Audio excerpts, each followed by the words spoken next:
Colonel Drew is going to introduce our speaker, who's also been around this party for a long time, member of all the clubs. We really appreciate all you do. Thank you. Yes, I've been around a long time. Teddy Roosevelt used to tell me that. I do try to attend all the meetings. I'm what's known as a snowbird activist. I'm active here, and when we go back to New York, I'm active up in Westchester County.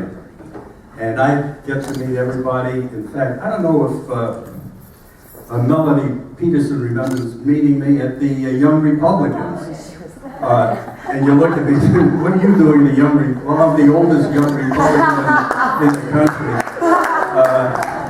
But it's great to see young people like this running for office. I don't know, and I'm not going to ask Melanie how old she is. I can only guarantee I have a callus that's older. It's a privilege here to introduce Adam. You all know him, but I know him from when he ran the first time for House Rep. The young guy running around on his moped, ringing doorbells. Successful in that, successful in re-election, successful in the House where he became the majority leader. So I'm not going to go through, a lot of what we already know. His lovely wife, Jillian, and for those of you who know she had been ill, she's doing much better now. I was told to tell some personal things about him. His favorite TV show is Diners, Drive-Ins, and Dives. Also The West Wing and Big Bang Theory. Which shows how old I am, because I never heard of any of those shows. You weren't there during the Big Bang? No. However, we do come together here. His favorite music is country. The Country Rascal Flats and Zac Brown Band. And my wife and I do country western dancing at Renegades. If people know where Renegades is. Yeah, right. More specifically now. We have an out candidate here for Congress. A man who is going to be our moral compass in 3 ways. Locally, he is our moral compass because he represents our family values, what we think of neighbors and neighborhoods and schools, the cost of living, the day-to-day things. He's also our moral, or will be our moral compass, when it comes to the party, because as good a Republican as he is, he doesn't hesitate to put principle before party and politics. And people on both sides of the aisle. Finally, he's going to be our moral compass when it comes to what is really the most significant documents that humanity has ever put on paper. That is our Declaration of Independence, our Constitution, and when sitting in the halls of Congress, these are the things he is going to defend for us, for our way of life. I have a bumper sticker that I think epitomizes what this man will represent. It says, "Save our republic, vote Republican," and I'll add to that, vote for Adam Hasner.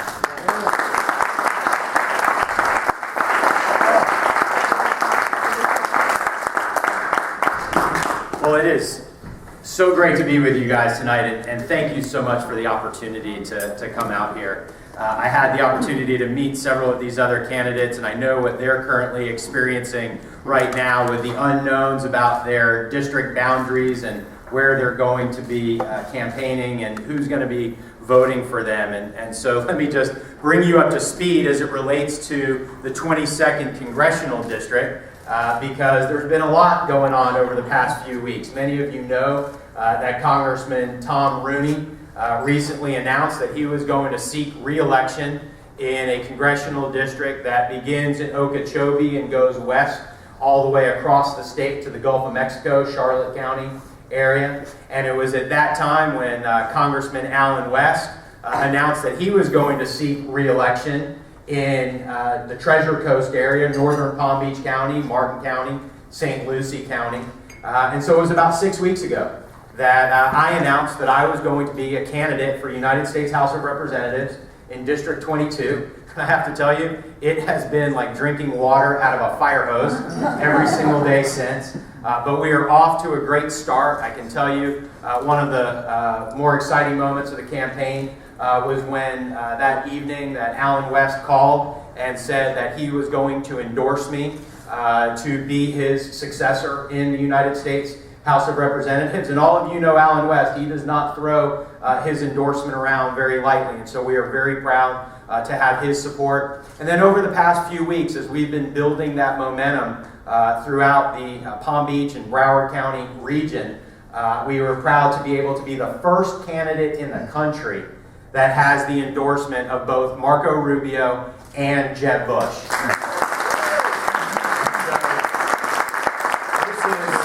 This is an exciting time because we recognize that one of the 3 important goals that we have in November is to retain the majority in the United States House, to take back the majority in the United States Senate, and to make Barack Obama a one-term president.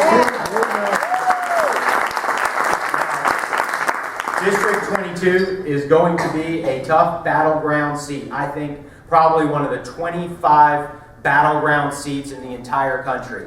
It runs from downtown West Palm Beach along the coast down to downtown Fort Lauderdale. It comes inland in a couple of places west of I-95, but only in areas like Delray Beach and Boca Raton, and then out in Plantation as well. And one thing I can tell you, I served in the state legislature for 8 years, and I had the honor of being not just the representative for District 87, the coastal communities from Lantana down to Deerfield Beach, but to also serve as the majority leader of the Florida House of Representatives. Actually, when Marco Rubio was the Speaker of the Florida House of Representatives, he selected me to serve as his Republican majority leader. And so we were fighting even back then for a conservative agenda when many were saying that the reason why Republicans lost in 2006 was because we abandoned, or was because we were too conservative. I was somebody who believed that it was because we abandoned our principles.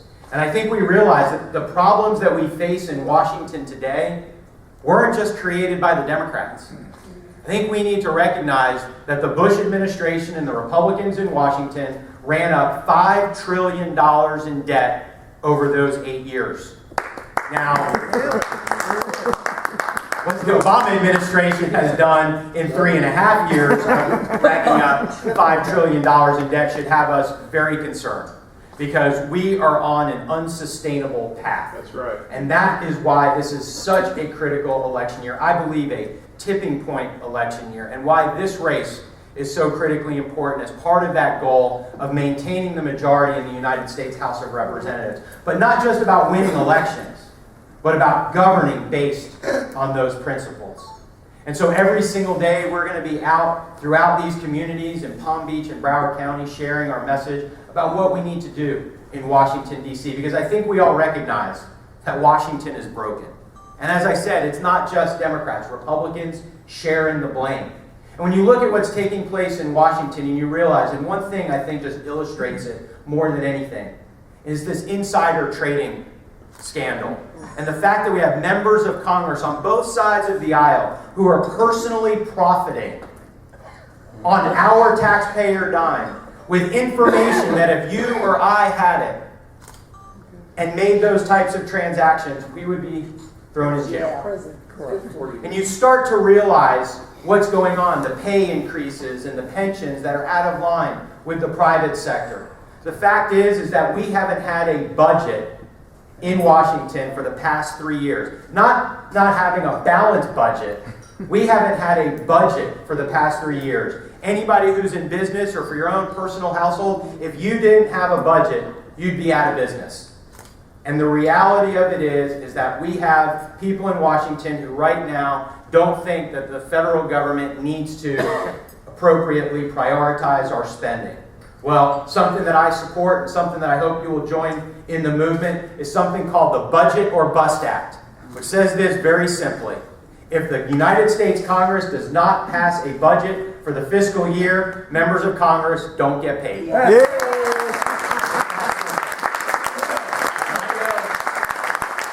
know a little bit about this. One of the biggest disconnects is that we have elected representatives, whether in Washington or Tallahassee, who aren't living by the same set of rules as everybody else. That's one of the key fundamental problems that we're facing right now in our country. When I served in the state legislature, and it certainly didn't make me popular, I led the effort to cut our own legislative salaries when we had to be able to balance the budget and reduce spending by 10%. I led the effort to cut legislators' pay by 10%. Wasn't alone the only solution to solving the budget crisis in Tallahassee, but it was about leading by example. And that's the same type of leadership that I'm going to take to Washington, D.C. as the next United States House of Representatives member from Palm Beach and Broward County. And so let me just take a few more minutes.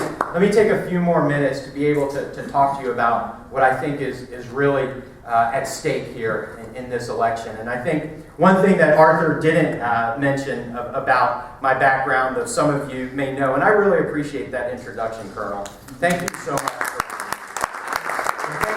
Thank you so much for your service to our country, and also for all the veterans and military families in this room who have served and who continue to serve.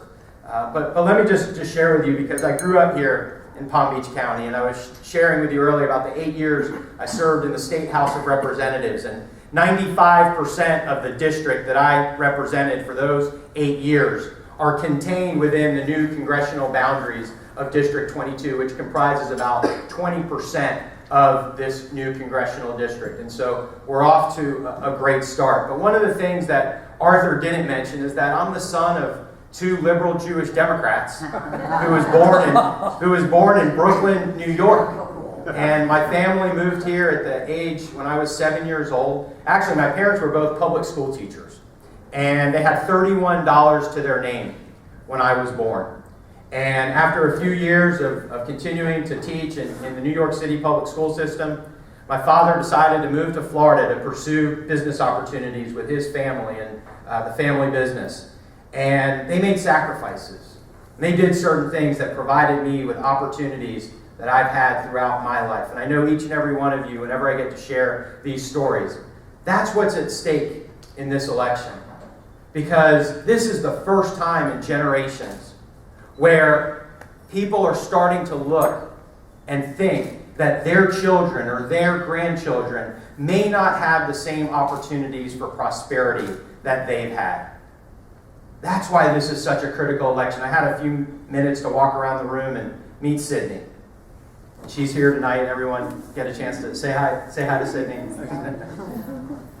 But when you think about the sacrifices that generations have made in order to be able to allow their children and grandchildren to have those opportunities, that's why we're fighting so hard to put our country back on the right track.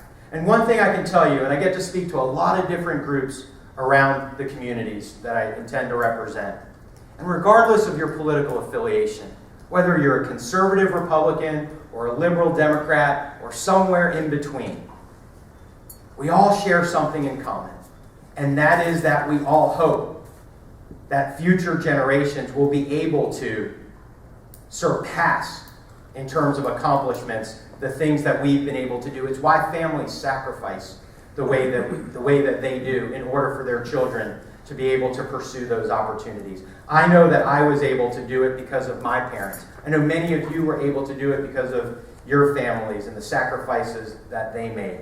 But now when we look at what's happening here in this country, we realize that we have a $16 trillion national debt that is unsustainable.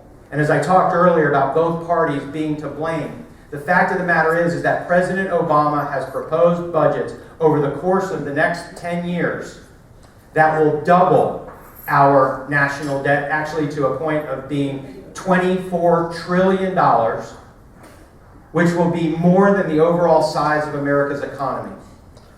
That is stifling economic growth today, and it will have devastating impacts on the future. It's why I'm a big supporter of a meaningful, balanced budget amendment to the United States Constitution.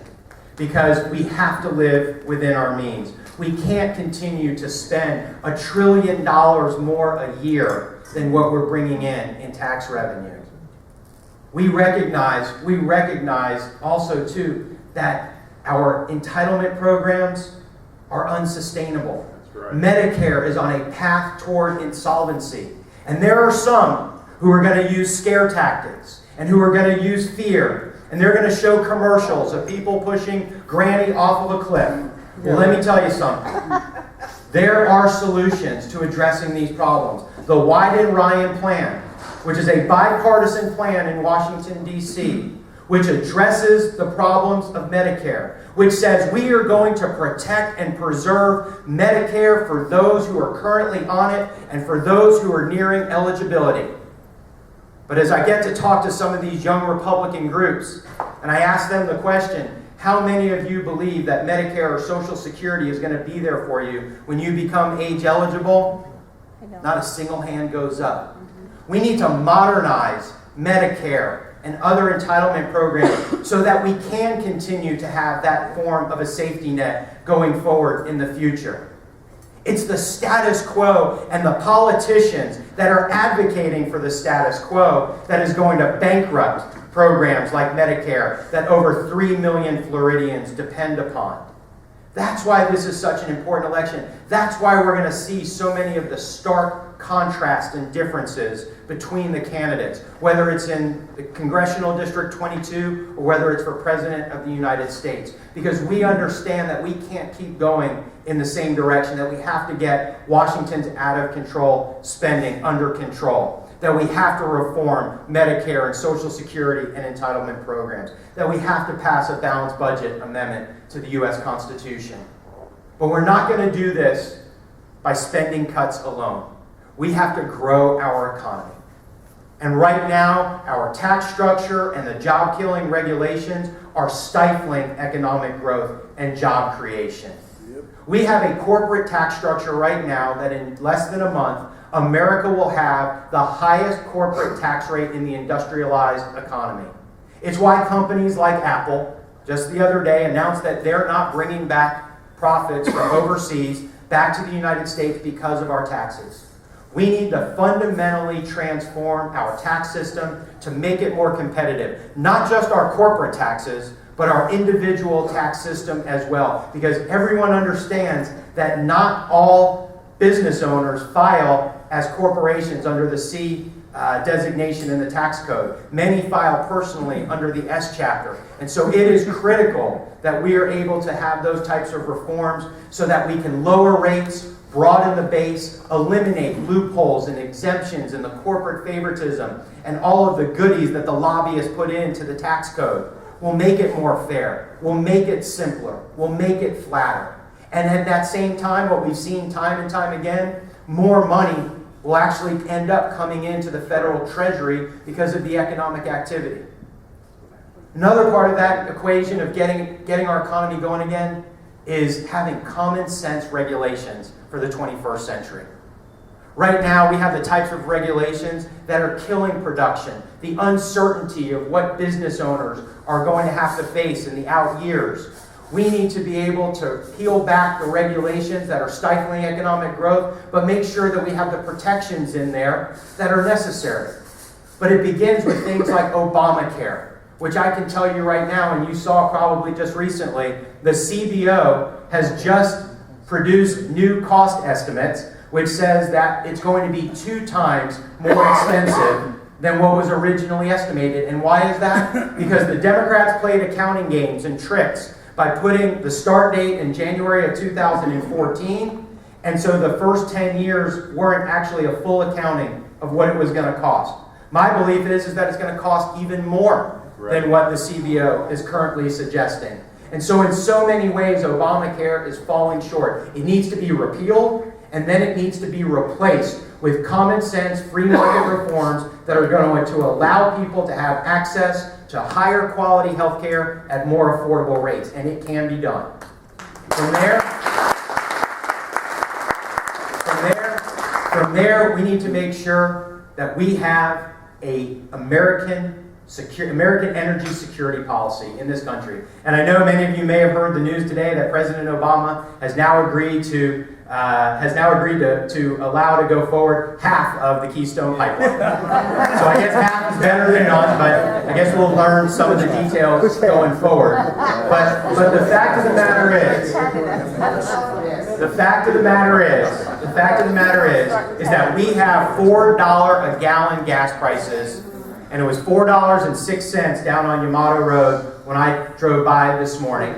And I can tell you that we have an energy secretary in Secretary Chu, who said that it's not the government's responsibility to try to bring down gas prices. And his prior statements were that he thought we should have gas prices of $6 or $7 or $8 a gallon, because it would send people away from using fossil fuels and using oil. Well, guess what? There's another way to affect gas prices other than just lowering demand. That's increasing supply. That's right. And so we should be able to have a domestic energy policy for more oil and natural gas production onshore and offshore, here domestically, whether it's in the Gulf, whether it's in Anwar, or whether it's being able to use all of those new technologies and the resources that we have in the heartland of this country.